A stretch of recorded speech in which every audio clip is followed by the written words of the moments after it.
annoncer l'évangile, prêcher l'évangile. L'évangile que nous prêchons, son but c'est quoi? C'est de prêcher la résurrection des morts. Quand Jésus n'était pas encore ressuscité, dans le monde, personne n'avait prêché l'évangile. Les Jéhovah, ce sont des menteurs. Et ils disent qu'ils sont des témoins. Quand on parle du mot témoin, qui assiste à un événement qui s'est passé tout de suite là, on l'appelle témoin. Ils disent qu'ils sont des témoins. Ils n'ont jamais assisté la résurrection de Christ. Ceux qui étaient des vrais témoins, c'était Pierre, c'était même pas Paul. Pierre, Jean, les 11 apôtres qui étaient restés, ceux qui étaient des témoins oculaires. Quand Jésus fut ressuscité, il a dit allez-y, prêchez l'évangile. Commencez d'abord dans Jérusalem. Ne quittez pas Jérusalem d'abord. Avant de quitter Jérusalem. Et d'abord le puissance du Saint-Esprit. La puissance du Saint-Esprit, il doit avoir la révélation de la parole de Dieu d'abord. Amen. Jésus avait dit baptiser au nom du Père, du Fils. Il a dit baptiser au nom du Père, Fils et du Saint-Esprit. Père n'est pas un nom. Fils n'est pas un nom non plus. Saint-Esprit non plus n'est pas un nom. N'ayant pas le Saint-Esprit, pour avoir la révélation du nom, c'était difficile pour eux de prêcher les choses de Dieu. Il fallait qu'ils restent dans Jérusalem. Quand le Saint-Esprit viendra sur eux, comme ça ils auront la révélation de connaître quel nom il leur fallait prêcher. Aujourd'hui les hommes prêchent beaucoup de noms. D'autres prêchent Allah. D'autres prêchent Jéhovah. Mais le salut n'est que sur un nom. Ici on parle des archanges. Qu'on a chanté les cantiques. Les anges, ils ont des noms glorieux. Mais il n'y a aucun autre nom qui peut sauver l'homme, qui peut pardonner les péchés de l'homme. Seulement le nom de Jésus. C'est pour cela, quand ils ont eu le Saint-Esprit, l'apôtre Pierre dit ceci, le jour de la Pentecôte, les actes chapitre 2, acte 2, 38, 39. C'est ce que la Bible nous dit ici. Nous n'allons pas aller très loin. Nous voulons aller rapidement seulement. Levons-nous pour lire s'il vous plaît. Acte 2. Acte chapitre 2. Verset 38-39. La Bible dit ceci. Pierre leur dit, répentez-vous et que chacun de vous soit baptisé au nom de Jésus-Christ pour le pardon de vos péchés et vous recevez le don du Saint-Esprit. Car la promesse est pour vous, pour vos enfants et pour tous ceux qui sont au loin, en aussi grand nombre que le Seigneur notre Dieu les appellera. Amen. Amen. Merci beaucoup. Asseyez-vous, merci. Pierre. Ici, on a vu Pierre. Quand ils ont eu le baptême du Saint-Esprit, ils parlaient de diverses langues. Quand ils ont parlé de diverses langues, les hommes sont venus nombreux. Ils regardaient. Ils ont dit, mais ils sont vains ces gens. Ils ont pris du vin, ils sont sourds. Pierre a pris la parole. Il a dit, ils ne sont pas sourds comme vous le croyez. C'est la promesse qu'il a donnée autrefois déjà. Ce que nous prêchons également aujourd'hui. À la fin de sa prédication, Pierre, il leur a dit, répentez-vous, que chacun de vous soit baptisé au nom de Jésus-Christ. Pas au nom du Père, pas au nom du Fils, au nom de Jésus-Christ. Qui est le Père? Jésus-Christ. Qui est Fils, Jésus-Christ, qui est le Saint-Esprit, lui-même Jésus-Christ. Il est le Dieu manifesté en chair. Au temps des prophètes, Esaïe a bien vu. Il a dit ceci. Esaïe 35. Nous verrons qu'est-ce que la Bible dit. Esaïe 35 au verset 4, je crois. Dites à ceux qui ont les cœurs troublés, prenez courage, ne craignez point. Voici votre Dieu, la vengeance viendra, la rétribution de Dieu. Il viendra lui-même et vous sauvera. Amen. Amen. Il viendra lui-même. Lui-même, Dieu viendra. Il viendra pour sauver. Alléluia. Amen. C'est pas, l'amen est tellement faible. Hein? Alléluia. Amen.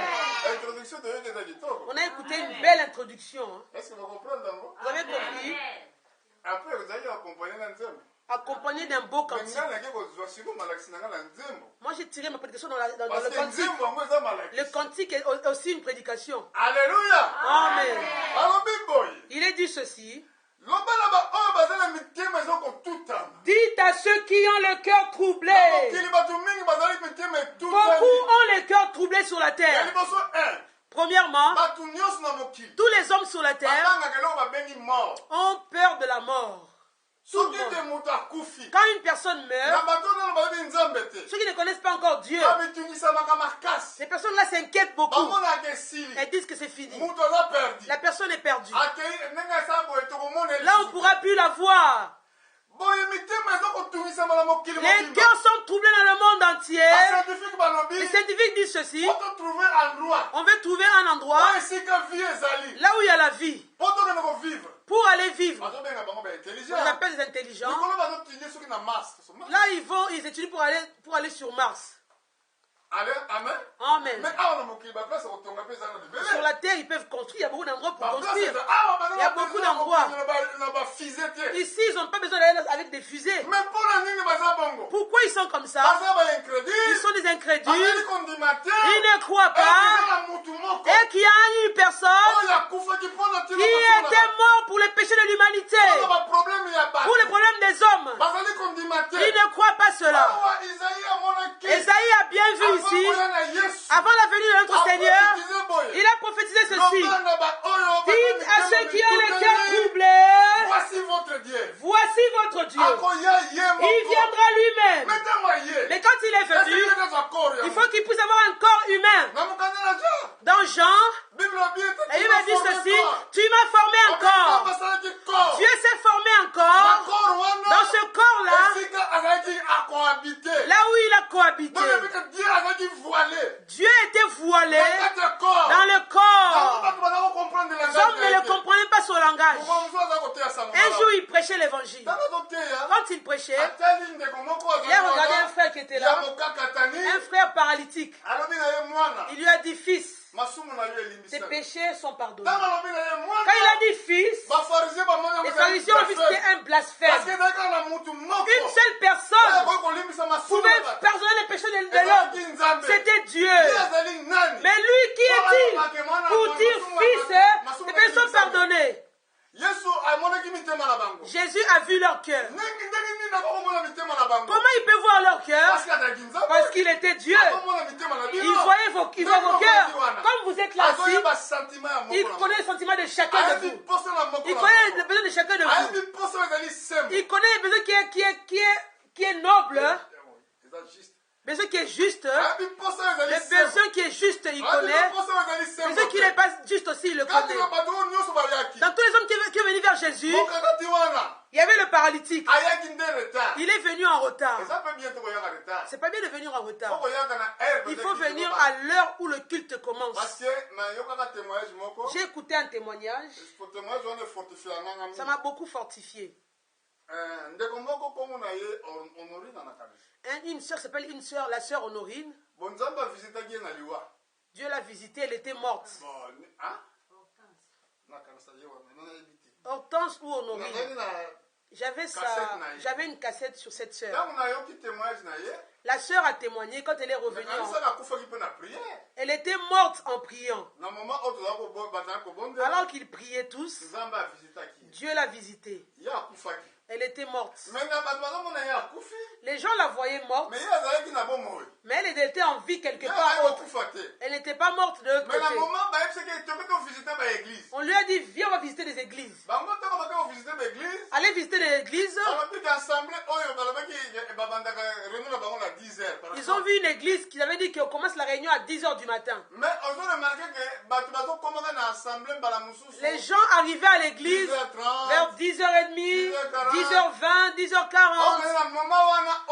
À ce moment-là, quand ils sont entrés, les gens étaient déjà là. Ils ont loué Dieu. Ils ont loué Dieu.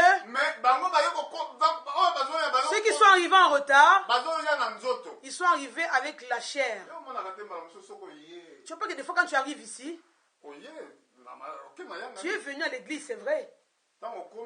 Quand tu arrives à l'endroit, tu remarques, toi tu es faible et ton corps est lourd. D'autres sont légers, ils sont forts. C'est quand les gens ont commencé à prier, la réunion a commencé. C'est très important d'être là dès que ça commence. La faiblesse reste directement. Tout reste. Ceux qui arrivent en retard, ils pêchent. Ils ne confessent même pas leur péché. Vous avez fait rendez-vous avec Dieu. Vous avez dit qu'on viendra à l'église à l'heure convenue à 15h. Mais à 15h, toi tu n'es pas là. Tu as péché. Amen. Tu n'as même pas confessé ce péché. Je ne sais pas si vous comprenez. Même ceux qui vont à l'école, les enfants qui vont à l'école. Ton enfant qui arrive souvent en retard à l'école, 15 minutes, 10 minutes, 5 minutes en retard, on va convoquer les parents. Est-ce que je mens? Toi, tu as un travail. Quand tu vas au travail, quand tu arrives 5 minutes en retard au travail, tu te justifies pourquoi tu es en retard 5 minutes. Si tu ne justifies pas, tu risques, si tu continues comme ça, le patron peut te licencier. Il a le droit de le faire même. Tu ne respectes pas les règles, les horaires de l'entreprise.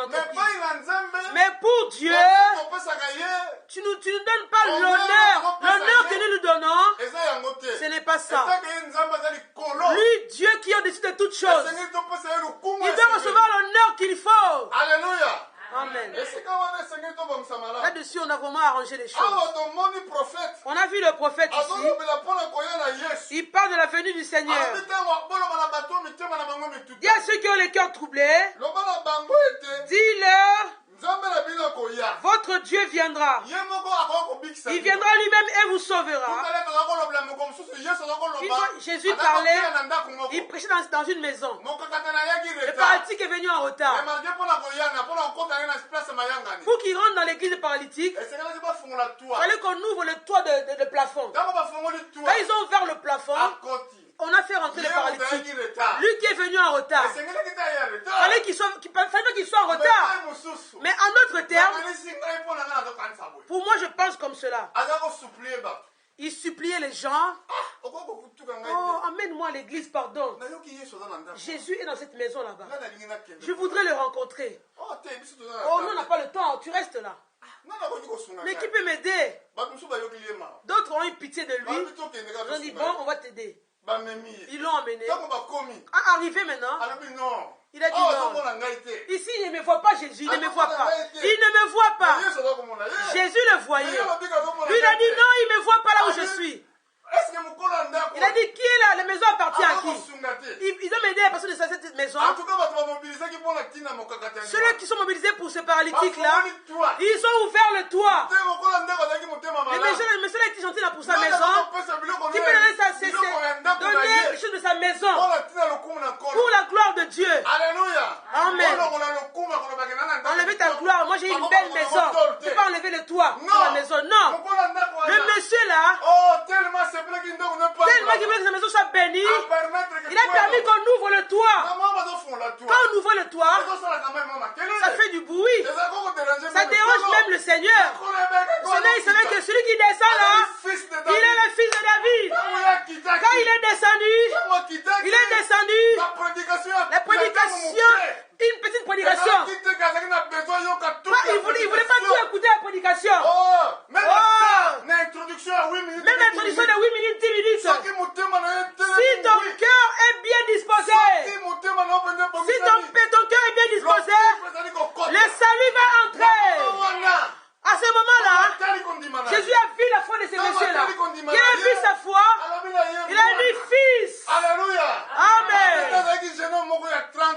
un jeune homme de 30 ans, il a dit à un monsieur fils, tes péchés sont pardonnés. Premièrement, il s'est identifié comme père. Alléluia. Amen.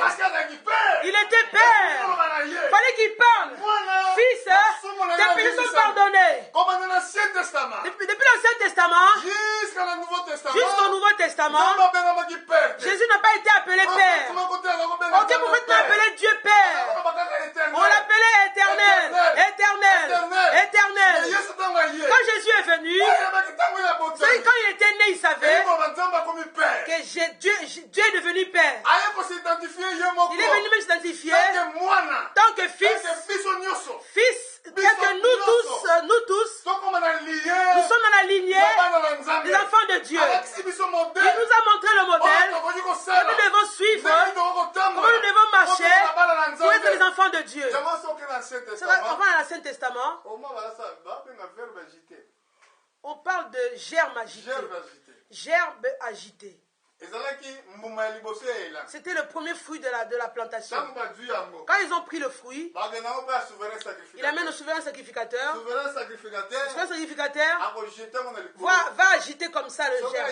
Quand il va agiter le germe, ça veut dire que toute la plantation est pareille. Jésus-Christ, il était le germe agité. Quand on l'a agité, il est monté au ciel. Nous tous, on a cru en Jésus. Nous sommes pareils. On a la même Père. Vous allez dire comment? Amen. Alléluia. Amen. C'est très important. Le nom de Jésus. C'est le seul nom qui a été donné pour lequel nous sommes sauvés. Si les hommes prêchent Jéhovah, Jéhovah c'est comme éternel. Ce n'était pas un nom qui a sauvé l'église. C'est pas le nom qu'Abraham a évoqué. Abraham a évoqué le nom, pas le nom de Jéhovah. Dans Exode, dans le chapitre 6, verset 2, jusqu'à 3, la Bible dit quoi? Exode 6, 2, 3. Ici, Dieu parle à Moïse.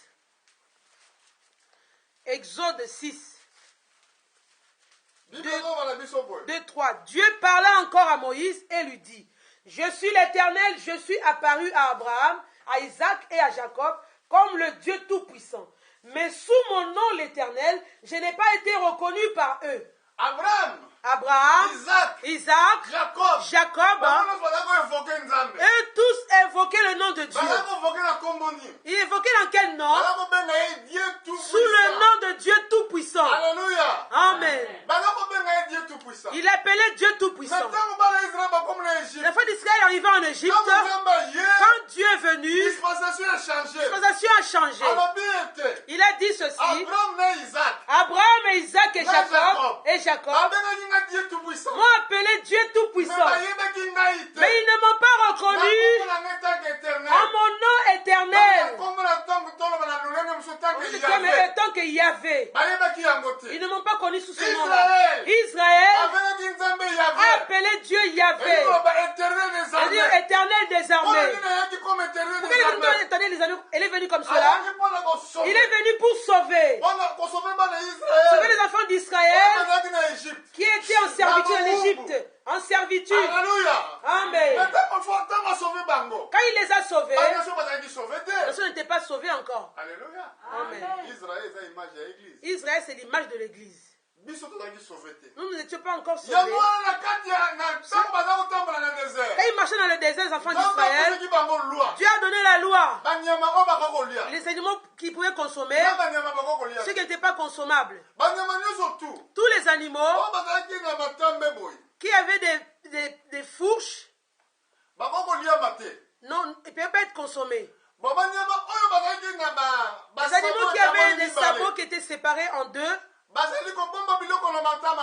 qui ruminaient comme ça, gardaient leur nourriture comme qui ruminaient, ils pouvaient être consommés. Il fallait avoir une dispensation comment être. D'abord, qu'ils aient des sabots, 2 sabots. Deuxièmement, qu'ils ruminent leur nourriture. L'animal là était pur. Ce qui était comme des chiens. Les chiens qui mangent, ça passe directement. On ne peut pas le consommer. Un porc. Le porc avait des sabots. Mais il ne gardait pas sa nourriture. Il ne peut pas être consommé. C'était vraiment une chose compliquée. Pourquoi Dieu a fait la différence comme cela? La différence c'était pour les nations.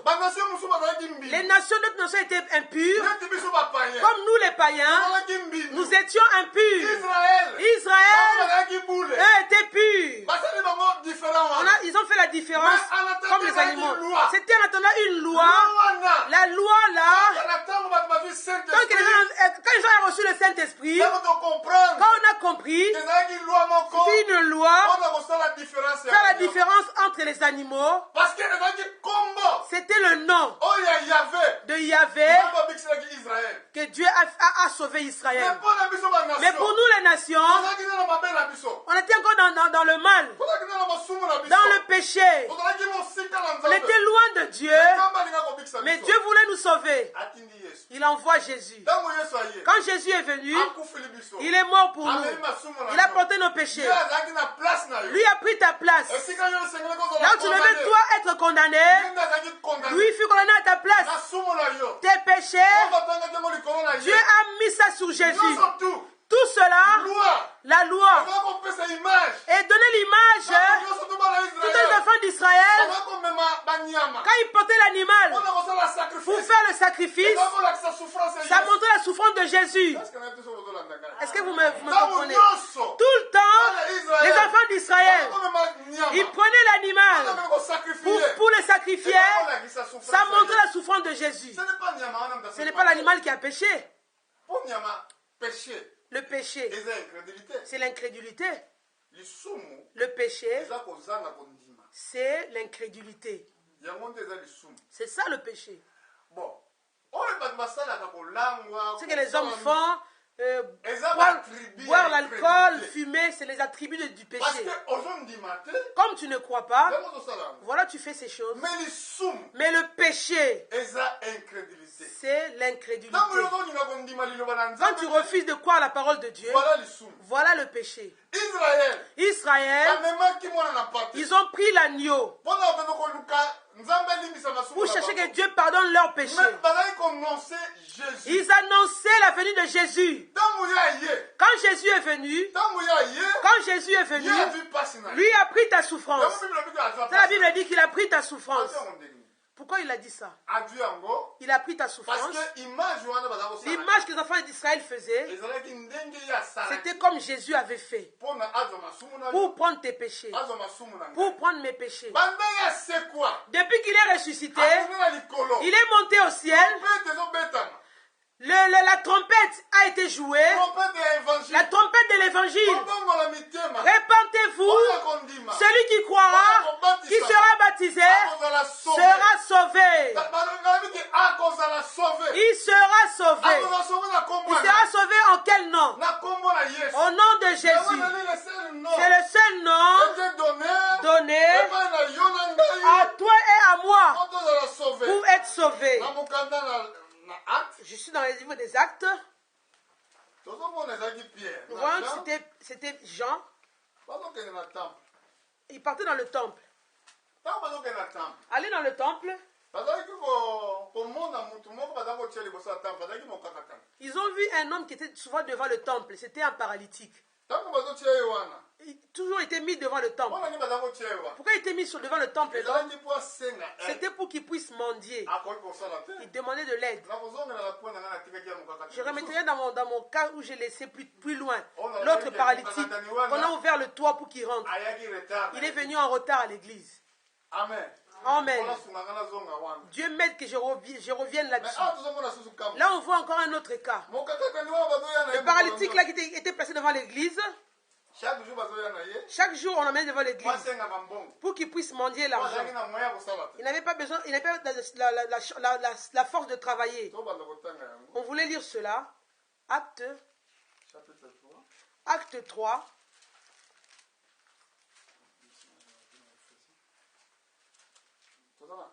Acte 3.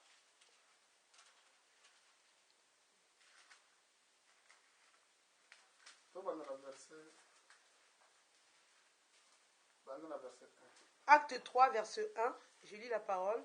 Pierre et Jean montaient ensemble au temple à l'heure de la prière. C'était la 9e heure. Il y avait un homme boiteux de naissance qu'on portait et qu'on plaçait tous les jours à la porte du temple, appelé la Belle, pour qu'il demande l'aumône à ceux qui entraient dans le temple. Cet homme, voyant Pierre et Jean qui allaient y entrer, leur demanda l'aumône. Pierre, de même que Jean, fixa les yeux sur lui et dit « Regarde-nous ». Et il les regardait attentivement, s'attendant à recevoir d'eux quelque chose. Alors Pierre lui dit « Je n'ai ni or, ni argent, ni or, mais ce que j'ai, je te le donne. Au nom de Jésus-Christ de Nazareth, lève-toi et marche. » Verset 7. Et, le prenant par la main droite, il le fit lever. Au même instant, ses pieds et ses chevilles devinrent fermes. D'un saut, il fut debout et il se mit à marcher. Il entra avec eux dans le temple, marchant, sautant et louant Dieu. Tout le monde le vit marchant et louant Dieu. Il reconnaissait que c'était celui qui était assis à la belle porte du temple pour demander l'aumône, et il fut rempli d'étonnement et de surprise au sujet de ce qui lui était arrivé. Amen. Amen. La Bible dit ici, Pierre et Jean, ils partaient dans le temple. Tout le temps qu'ils passaient devant le temple, ils voyaient un paralytique assis devant. Ils ne s'occupaient pas de lui, ils rentraient dans le temple. Pourquoi il était mis devant le temple, le paralytique? Pour qu'il ne pouvait pas travailler. Il était paralytique. À l'église, ceux qui vont à l'église, ils ont souvent de la peine. Alléluia. Amen. On est différents. Avec ceux qui ne prient pas. Et ceux qui prient. Ceux qui prient doivent avoir une façon différente des païens qui ne prient pas.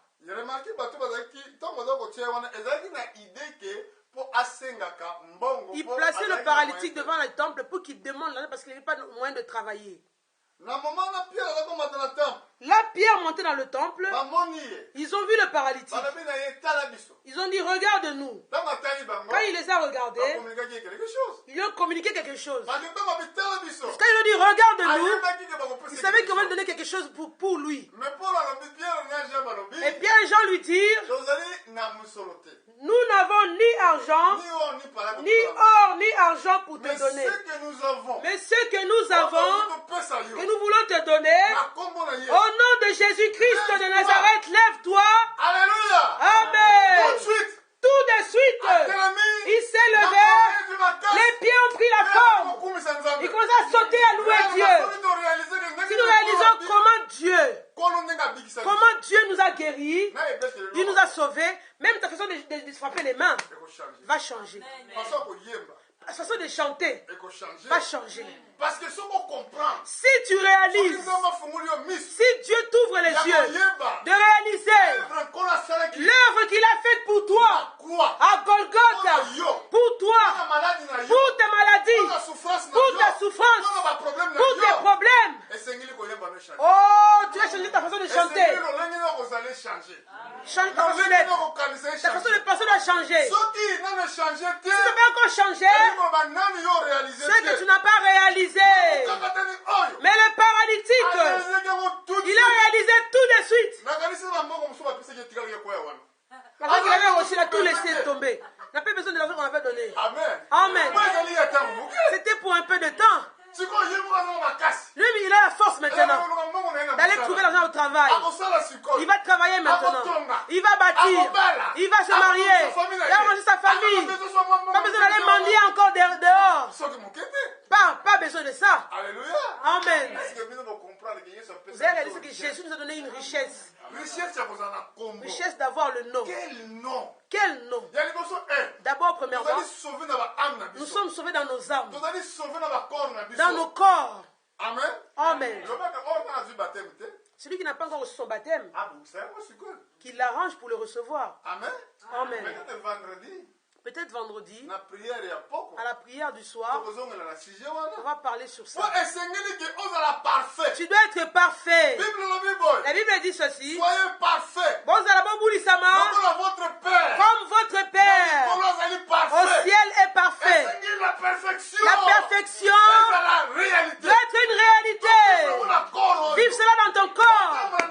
Tu marches avec la perfection. L'homme qui loue Dieu, quand il loue Dieu, c'est pas que les pierres qui louaient Dieu. Les pierres ont fait le travail de Dieu. Mais le paralytique sur lequel il a été guéri, il a dit non, il saute, il saute. Amen.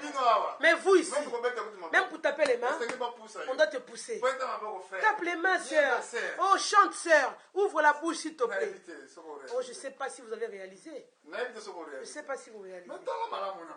Regardez bien ce point. Quand il louait Dieu, tous les hommes qui étaient là étaient étonnés. Verset 9, tout le monde le vit marchant et louant Dieu.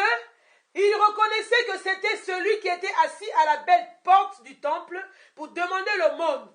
Et ils furent remplis d'étonnement et de surprise au sujet de ce qui lui était arrivé.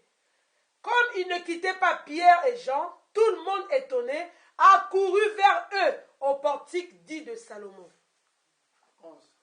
11. Pierre, voyant cela, dit au peuple, « Hommes israélites, pourquoi vous étonnez-vous de cela? Pourquoi avez-vous les regards fixés sur nous, comme si c'était par notre propre puissance ou par notre piété que nous avons fait marcher cet homme? Le Dieu d'Abraham, d'Isaac et de Jacob, le Dieu de nos pères, a glorifié son serviteur Jésus, que vous avez livré et renié devant Pilate, qui était d'avis qu'on le relâche. 14. Vous avez renié le saint et le juste, et vous avez demandé qu'on vous accorde la grâce d'un meurtrier. 15. Vous avez fait mourir le prince de la vie, que Dieu a ressuscité des morts. Nous en sommes témoins. Chapitre 4, verset 11. Chapitre 4, verset 11. Jésus est la pierre rejetée par vous qui bâtissez, et qui est devenue la principale de l'angle. Il n'y a de salut en aucun autre, car il n'y a sous le ciel aucun autre nom qui ait été donné par les hommes par lequel nous devrions être sauvés. Amen. Amen. Jéhovah ne sauve pas. C'est un nom que Israël évoquait. Quand Jésus est venu, ça a changé les dispensations. Et que c'est maintenant le nom de Jésus. Dans le livre de Jean 17, au verset 11, il a dit, je leur ai montré ton nom, le nom que tu m'as donné. Le nom de Jésus, c'est le nom que Dieu a sauvé le monde entier. C'est l'apôtre dit ici, le salut n'est que sous un seul nom. Si on te dit Allah, c'est le nom qui sauve, ne le crois jamais. Si on te dit également Bouddha, c'est le nom qui sauve, ne le crois jamais. Si on te dit Simon Kimbangu, c'est le nom qui sauve, ne le crois pas non plus. Si on te dit le Simon Padi, le nom qui sauve, ne le crois pas non plus.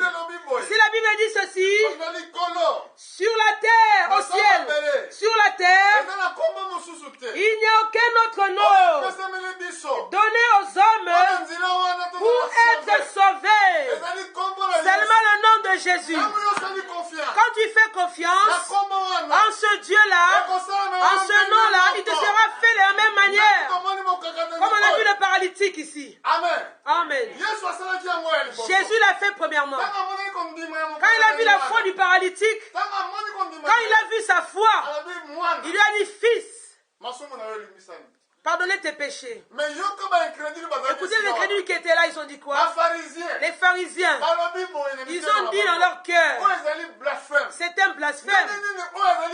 Comment lui, un homme, il dit à un autre homme, tes péchés sont pardonnés. Alors qu'il y a seulement une seule personne qui a le pouvoir de pardonner le péché de l'être humain. C'est Dieu. Quand ils ont pensé dans leur cœur comme cela, Jésus a vu leur cœur. Il leur a dit ceci. Et il parlait dans leur cœur. Et Jésus leur parlait ouvertement. Pour savoir que le Fils de l'homme... Amen. Quand il dit Fils de l'homme, il portait 3 noms. Premièrement, on l'a appelé Fils de Dieu. Fils de l'homme. Fils de l'homme. Fils de David. Fils de David. Alléluia. Amen. La Bible, on l'a déjà lu. En tant que fils de Dieu. En tant que fils de Dieu. Il est le sauveur. En tant que fils de l'homme. En tant que fils de l'homme. Il est le prophète. En tant que fils de David. En tant que fils de David. Il est le roi. Alléluia. Amen. Pour savoir que le fils de l'homme, il a le pouvoir de pardonner le péché. Il a dit, fils, prends ton lit, marche. Il est venu en retard à l'église. Il ne pouvait même pas aller dans les synagogues parce qu'il était paralytique. Mais c'est lui le premier qui s'est levé. Ses pieds ont pris la force. Les gens regardaient. C'est pas possible. Il a pris son lit. Il a dit merci. Merci Seigneur. Il partait en louant Dieu. Alléluia. Si vous venez avec la foi véritable, sans douter, sans mettre tes pensées. C'est quoi le problème? Le problème est que quand vous écoutez, après le diable vient, il entre, il te dit, il te parle, il te met la confrontation à la parole que tu as écoutée. Ça mène le doute, les cœurs incrédules. Tu doutes directement. Si on te dit ceci, j'ai suivi un serviteur qui disait ceci. Il y a un frère noir aux États-Unis. Il était aveugle. On lui a dit à l'église, toi tu vas voir. Il a dit oui, je le crois. Tout de suite là, il n'a pas recouvré la vue. Il continue toujours dans l'aveuglement. Il est parti se faire couper les cheveux. Et le coiffeur qui lui coupait les cheveux, il se moquait de lui. Mais toi, on t'a dit il y a longtemps que tu devais voir. Est-ce que tu ne vois toujours pas? Il a dit non. Celui qui m'a dit que je vais voir, c'est que je vais voir. Parce qu'il me l'a dit. Même si je ne vois pas tout de suite là. Mais comme il m'avait dit que je vais voir, moi je verrai. Mais toi, c'est la folie. C'est la folie. Je te dis, passe par le mur là. Tu passes par le mur. Il a dit, si lui m'a dit de passer dans le mur, moi je passerai dans le mur. Mais tu passeras comment? Je ne sais pas comment. Mais lui qui m'a dit de passer dans le mur, il prendra soin de passer dans le mur. Alléluia. Oh, le frère là, les yeux étaient ouverts tout de suite. Écoute bien, frère. Quand tu crois la parole de Dieu, si tu crois, tu ne doutes pas, il te sera fait comme cela. Oh Dieu, il n'est pas un homme qui regarde le visage. Oh, celle-là elle est belle. Lui il est beau, je vais l'aider. Celui-là vraiment, il n'est pas très joli. Je ne vais pas l'aider. Non, ta beauté, c'est à l'intérieur. Ton cœur. La Bible dit, manquer la foi. Sans la foi, tu ne peux pas plaire à Dieu. Un homme m'a dit, oh, moi je prie beaucoup. Hein. Quand je prie, tu veux que je sache que je te dise que moi je prie. Tu veux le savoir. J'ai dit, ah, ça fait mal une telle réponse. J'ai dit, frère, tu sais pourquoi nous prions? nous prions pour demander la force par rapport à nos incapacités. Bon, maintenant, quand je ne crois pas, c'est un obstacle. Il faut que j'emmène cela devant Dieu par la prière. La prière, c'est des choses qui sont là comme faiblesse en toi. Tu demandes la force, le soutien, que Dieu puisse t'aider pour les situations que tu as. Si tu ne pries pas, si tu pries sans cause, tu verras aucun fruit de la prière. Amen. Moi, quand je prie, j'ai toujours un sujet. Chaque jour, j'ai toujours un sujet. Chaque jour, j'ai toujours un sujet. Tu ne diras pas que j'ai prié la semaine dernière, je ne prierai pas cette semaine. J'ai prié la semaine d'il y a 2 semaines, je vais faire passer 2 semaines. Celui qui t'a dit de prier, il t'a dit je dois prier tout le temps, en tout temps, en tout moment. Tu dois prier. C'est pour cela, on ne voit pas Dieu dans notre vie. On croit que Dieu a fait seulement pour les hommes qu'on voit. Dieu a marché avec eux. Il est le même Dieu. Il ne change pas. Il ne devient pas vieux.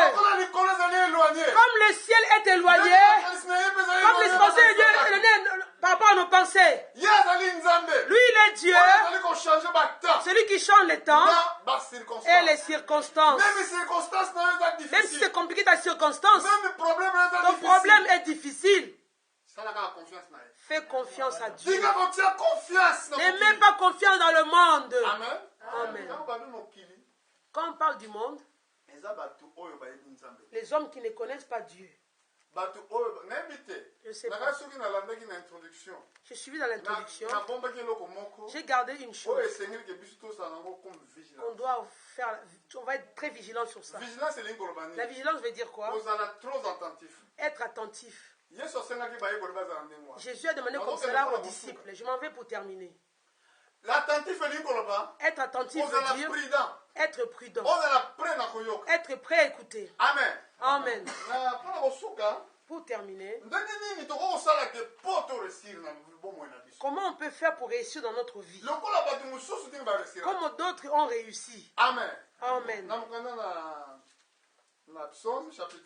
Nous sommes dans le livre des psaumes. Psaume 1 que tout le monde connaît. Vous connaissez tous ce verset.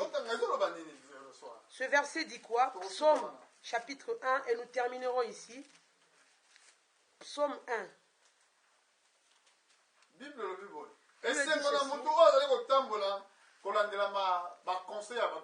Heureux l'homme qui ne marche pas selon le conseil des méchants, qui ne s'arrête pas sur la voie des pécheurs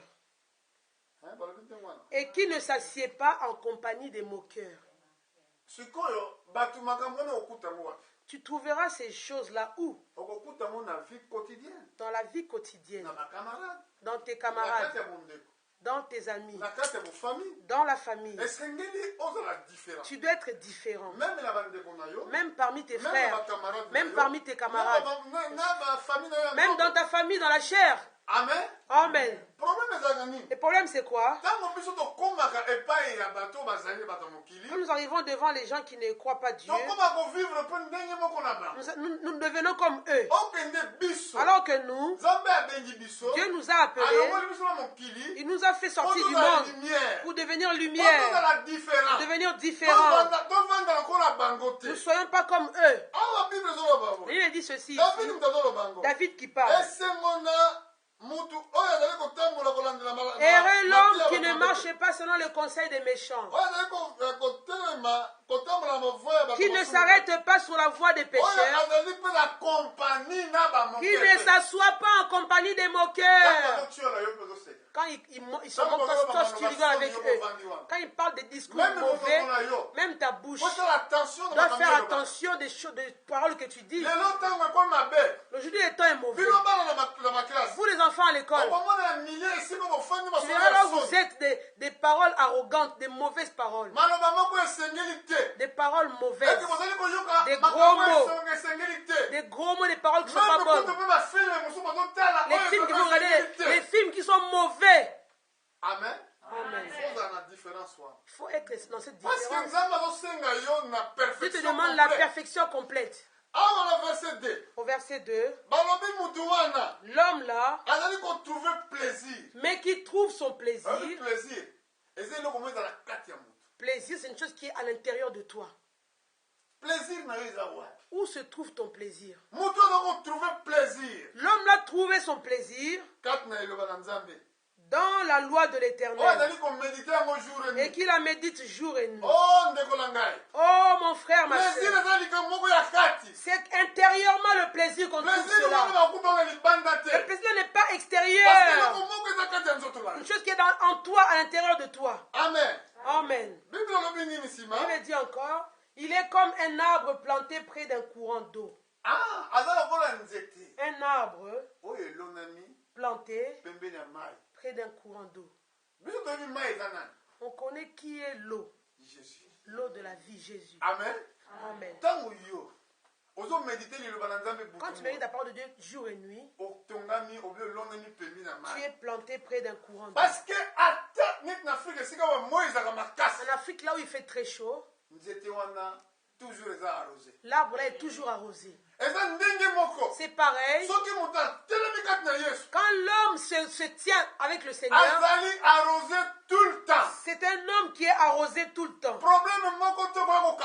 Aucun problème ne va venir te sécher. Un problème pour te faire tomber. Aucun problème pour ta vie soit perturbée. Écoutez bien. Qui donne son fruit en sa saison. Chaque saison, tu donneras le fruit en chaque saison. Et dont le feuillage ne se flétrit point. Tout ce qu'il fait lui réussit. Tout ce que tu feras réussira. Amen. Alléluia. Amen. Tout. Tout ce qu'il fera lui réussira. Si maintenant tu n'as pas de réussite, si chez toi il n'y a pas la réussite, pose-toi la question, regarde ici. Est-ce que tu es ici comme la Bible demande? Amen. Amen. Reconnais la faiblesse qui est en toi. Quand il y a la prière, viens chercher la face de Dieu. Ne reste pas chez toi. Les pratiques qu'on a vues ici, ils n'étaient pas restés chez eux. Malgré leur paralysie, ils ont voulu aller à l'église. L'autre voulait aller à côté de Jésus. Oh, moi je ne marche pas, je suis paralytique. Dieu connaît toutes choses. Dieu veut que tu fasses un effort. La Bible dit que celui qui cherchera trouvera. Celui qui frappera, on l'ouvrira. Celui qui demandera, on lui donnera. Alléluia. Amen. Il est temps que tu dois demander, que tu cherches. Selon la parole de Dieu, son nom est puissant. Amen. Amen. C'est le seul nom. Il n'y a pas un autre nom. On l'appelle dans tous les noms. Il n'y a qu'un seul nom qu'on peut évoquer. Le nom de Jésus. Alléluia. Amen. Est-ce qu'on est d'accord? Est-ce que vous êtes d'accord? Vous êtes d'accord au nom de Jésus? Vous recevez tout ce que vous avez besoin. Amen. Amen. Même si tu as vu que tu as fait un mal quelconque, le mal est en toi. Reconnais seulement ton mal. Bible, celui qui cache son iniquité. C'est lui qui va avouer et il délaisse. Quand tu avoues, délaisse aussi. Tu auras la miséricorde. Quand tu vas confesser avec la sincérité, mon Dieu est vivant. Tu auras ce que tu désires. Tu auras ce que tu désires. Si tu ne doutes pas, si tu doutes, demande la foi. Amen. Amen. C'est comme le père épilepsie qui a emmené son fils qui était épileptique. Il a emmené son fils devant les disciples de Jésus. Ils ont prié pour l'enfant. L'enfant n'était pas sauvé. Il est parti voir Jésus. Il a dit à Jésus, il y a mon fils qui fait de l'épilepsie. Il fait ses crises. Souvent, ça lui fait tomber dans l'eau, des fois dans le feu. Si tu peux avoir pitié de nous, Jésus a regardé. J'ai été voir tes disciples. Ils n'ont pas pu le guérir. Jésus a regardé le papa de cet enfant. Il a dit, si tu peux croire. Même s'il est venu voir Jésus, il ne croyait pas. Jésus a dit, si tu peux croire. Il a dit, oui, je crois. Oh, Père, mais, Seigneur, Seigneur, aide mon incrédulité. Viens au secours de mon incrédulité. Secours mon incrédulité. Souvent tu as la sensation. Je suis enfant de Dieu, je crois. Et pourtant tu ne crois pas. Amen. Amen. Tu crois que tu crois et pourtant tu ne crois même pas. Si toi tu crois vraiment, ça doit changer ta situation. Amen. Mais si tu ne crois pas, demande à Dieu qui te aide, qui te vienne au secours de ton incrédulité. Et cette situation-là est tellement dramatique, cette chose dramatique, que toi tu n'arrives pas, que Dieu donne la solution. Levons-nous maintenant pour prier.